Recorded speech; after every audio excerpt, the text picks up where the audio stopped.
Hello everyone.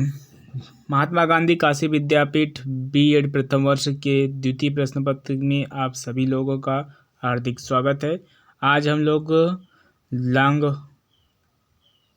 Question answer देखेंगे जो अति महत्वपूर्ण है, दीर्घोत्तरी प्रश्न है। सबसे पहला क्वेश्चन है और यह प्रश्न 100% पूछा ही जाएगा, तो इसलिए अवश्य इसे 2 बार देखें। छोटा है और महत्वपूर्ण है, इससे आपको प्रश्न जरूर आएंगे। इससे लॉन्ग और शॉर्ट आपका दोनों तैयार हो जाएगा। तो देखिए, ये तरीका बहुत अच्छा है। देखते हैं। प्रश्न है, विकासात्मक मनोविज्ञान से आप क्या समझते हैं? किशोरावस्था में बौद्धिक विकास की व्याख्या कीजिए। तो इसका उत्तर है, पहले हेडिंग डालेंगे विकासात्मक मनोविज्ञान, उसके नीचे अंडरलाइन करेंगे, फिर उसके बाद लिखेंगे मनोविज्ञान के अंतर्गत केवल मानसिक पक्ष का ही नहीं वरन सभी पक्षों का अध्ययन होता है। मानव प्राणी का विकास गर्भाधान से ही प्रारंभ हो जाता है। जब वह गर्भ से निकलकर बाहर दुनिया में आता है तो उसका शारीरिक और मानसिक विकास तेजी से होने लगता है। इसके क्रम में को समझने के लिए गर्भस्थ शिशु का अध्ययन आवश्यक है। बालक की जीवन प्रसार में शारीरिक और मानसिक क्षमताओं के स्वरूप में जो क्रमिक परिवर्तन उत्पन्न होते हैं उसे हम विकासात्मक मनोविज्ञान कहते हैं। विकासात्मक मनोविज्ञान अविच्छिन्न तथा निरंतर चलने वाली प्रक्रिया है। विकासात्मक मनोविज्ञान में विकास प्रयत्न प्रधान है जो एक विशेष दृष्टिकोण से संबंधित है। ये लॉन्ग है और आपको कम समय में लॉन्ग आपका 5 से 6 पेज को समझाया जा रहा है, तो अवश्य इसे देखें। अगला है, विकासात्मक मनोविज्ञान की परिभाषा देते हुए एलिजाबेथ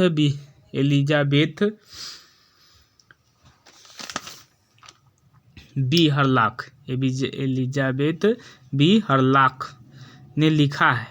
यहाँ पर थोड़ा सा मिस्टेक हो गया है, यहाँ पर क्या रहेगा, बी हरलॉक।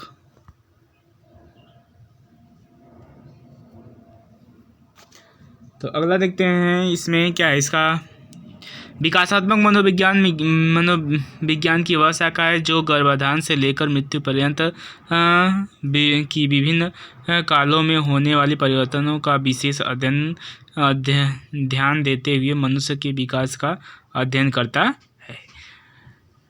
अब फिर उसके आगे इसी में लॉन्ग क्वेश्चन में था हमारा, इसी के साथ किशोरावस्था के में बौद्धिक विकास का व्याख्या कीजिए। तो किशोरावस्था में बौद्धिक विकास का व्याख्या, तो किशोरावस्था की मानसिक विशेषता अथवा किशोरावस्था में बौद्धिक विकास। किशोरावस्था में मानसिक विकास का वर्णन कीजिए। तो सबसे पहले हेडिंग है बुद्धि का अधिकतम विकास। बुद्धि का अधिकतम विकास, किशोरावस्था में बुद्धि का अधिकतम विकास हो जाता है। यह विकास हार्मोन के अनुसार 15 वर्ष में, जोन्स एंड कोनार्ड के अनुसार 16 वर्ष से और स्पिनर के अनुसार 14 से 16 वर्ष के बीच में होता है। यानी कि लगभग कुछ वैज्ञानिकों का मत है कि 14 से, कुछ का 15 से, कुछ का 16 से बुद्धि का विकास किशोरावस्था में होने लगता है। दूसरा है मानसिक स्वतंत्रता।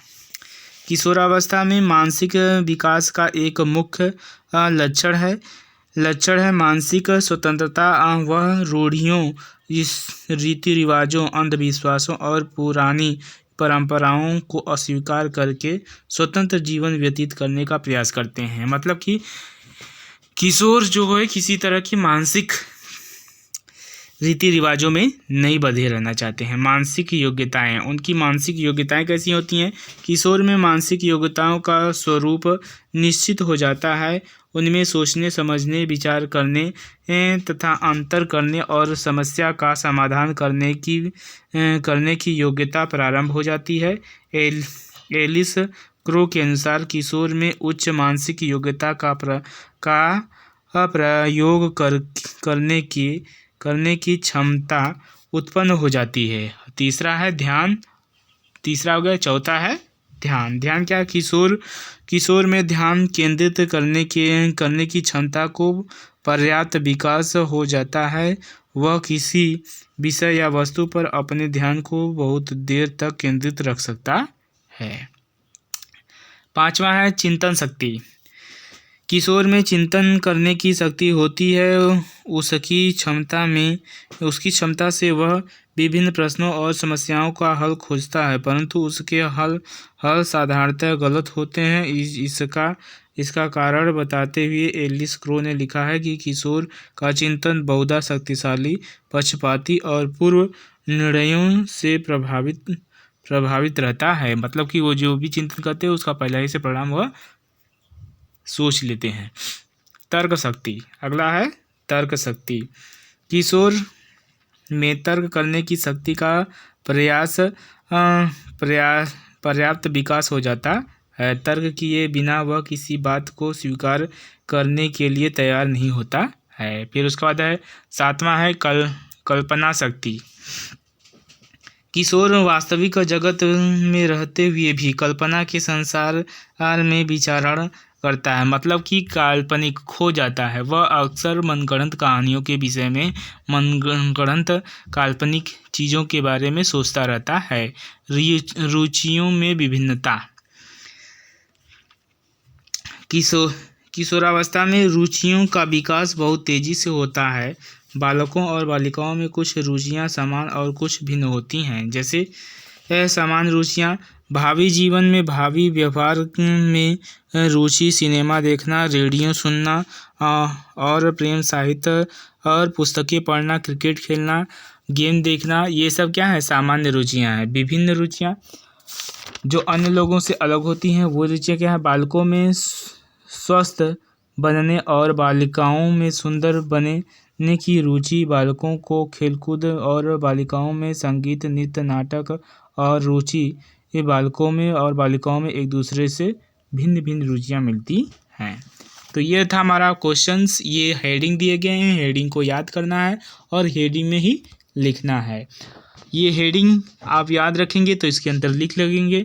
यदि क्या आप जिसके अंदर का याद करेंगे तो आपको हेडिंग नहीं याद रहेगा, हेडिंग नहीं याद रहेगा तो आप उसके अंदर नहीं लिख सकते हैं। तो आप इसी तरह से क्वेश्चन इसे 2 बार 3 बार अवश्य देखें और यह आपको आएगा, जिससे आपका पेपर अन्य पेपरों की अपेक्षा, फर्स्ट पेपर की अपेक्षा बहुत ही अच्छा बनने वाला है। तो थैंक यू एंड धन्यवाद। प्लीज़ हमारे चैनल को लाइक एंड सब्सक्राइब कीजिए तथा अपने दोस्तों में इसे ज़्यादा से ज़्यादा शेयर कीजिए। थैंक यू एंड धन्यवाद।